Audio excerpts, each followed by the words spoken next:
Hey everybody, so this is the video that I'm going to explain everything about my invention, show you the graphical designs of it and everything, and the explanation to how it works under the same principles of the Earth and laws in physics. And here we go. Here's a picture. See if I can turn it around. No, I can't turn it around. Let's see. Oh, technology is not that advanced. I can't turn it around, but here's the whole view of the satellite. This is the principle of the design. It looks like Earth. It's got 4 solars like that. The half view inside the outer sleeve, there's a solar vacuum 180 degrees of each other, solar electromagnets 180 degrees opposite each other. Energy can neither be created nor destroyed. On contrary, this is an air bearing using static induction from low gravity and vacuums, as well as solar electromagnetics create induction of unit in a static state. The static motion in space is an algorithm of electrical resonance from the waves of sine within the structure across a copper-coated metal ball for electrical inference. All right, so you got a ball around a bunch of magnets that are facing the same direction towards the center. All the norths are facing in the center. All right, and then inside that you have a copper-coated metal ball that's not attached to any of it. And on the backs of these electromagnets, you'll have springs that kind of push and pull each other. So the electrical charge will be pushing and pulling, as well as the springs to keep them in place. And this is for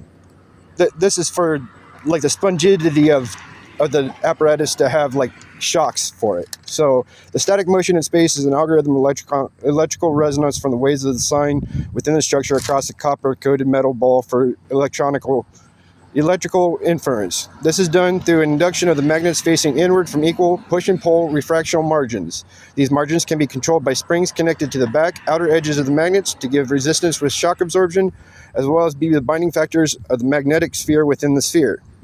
The magnets must be solar electromagnets in order to keep the sphere in static motion by keeping the copper-coated metal ball in place without coming into too much contact with the magnets, all while still being able to static charge the brushes that line where the magnets meet around the core.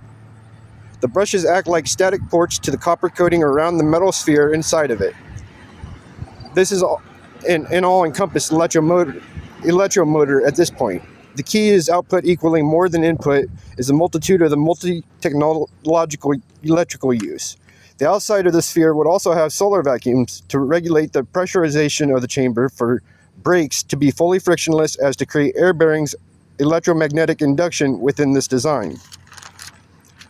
Lastly, the state motion, I'll get to how it does that here in a minute. You may wonder how it's done to have air bearings. So lastly, the static motion of the apparatus would continuously charge an induction receptacle cube by attaching rods to the outer shell of the sphere with concurve-shaped copper brushes to make an outer surface of the vessel in a sphere as well, full of brushes that would spin inside of the cube shape that would have a hollowed out sphere inside of it.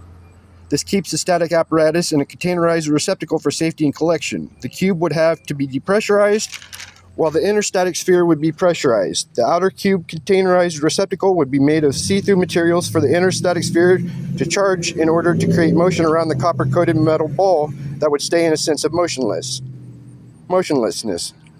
See, now why it has to be see-through is for the solar charging of the vacuums to create the resonance, and then also the electromagnets to have a solar charge too. So what this is the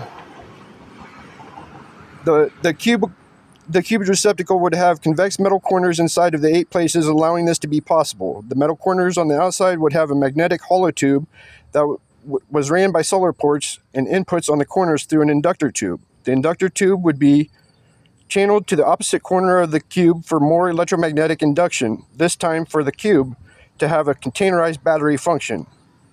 There would be a cord cube with electrical charge. How do you use it, and what would it do? Well, all the edges of the cube, as in where they meet, come together, joined, etc., would be lined with metal connectors that would work as a dual-use component. One for the rigid structure bonding of the cube, and 2 for the 8 corner receptacles to turn into a parallel wired dual port ring for yet another reason. This ring is going to be out around the outside of the cube now. So, 1, this is a step up to increase the static inference charge to reach the Earth's surface by connecting to the same technology used in space design with a near zero gravity simulator like at NASA. Only as a single funnel for conduction of induction-conduction in space to conduction-induction-conduction here on Earth. Also, secondly, the dual port ring serves as an induction-conduction-induction to electro rockets for refueling electro spaceships with yet another static port technology of mine, which is the parallel rod electromotor used to generate electrical induction from the static port of the cube in space to the rocket that's in space. Just like the static ball inverse, just let me explain. The ball would have a sphere around it, but instead of magnets facing all around it to make the outer surface static, have a ring around it instead to create a spin to the ball. Now add a rod on top and a rod on bottom and open ports on top and bottom of the sphere, such as the north and south poles on Earth with the magnetic induction out to the equator. In order to make this one work, the ports on top and bottom need bearings for the rods to spin as a core spins. How does this core spin without being enclosed? Create yet another cubical receptor, only it can be a hollow it can't be a hollow tube. It can be a hollow cube. Inside the cube, create electro bearings that are copper. The motion from the metal rods spin inside the copper electro bearing receptacles. And static ports, add static ports or more of these rods inside the cube and put vacuums on the outside of the cube to depressurize it for the rods to start spinning under the magnetism of the ring of magnets around the ball, which are inside the sphere. Now the guts of it would be a metal ball just kind of suspended there, but it would be held in place because there would be an outer casing around it that would have the holding of the magnets inside of it kind of floating around this ball while it spins under zero gravity in this cube, kind of in the center of the cube because the rods being bore on the top and bottom of the cube to hold it in place. So essentially it's like air bearing technology. Of course it would have some friction, but add static ports or more of these rods inside the cube and put vacuums on the outside of the cube to depressurize it for rods to start spinning under the magnetism of the ring of magnets around the ball, which are inside the sphere.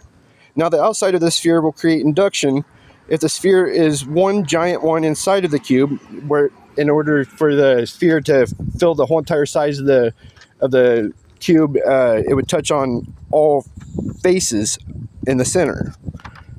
Otherwise, solar electromagnets would need to be put on the top poles and bottom poles to create the multi-static electrical induction conduction through multi-rod motors. If you're using the same idea, only small rods, a bunch of small rods inside of this cube.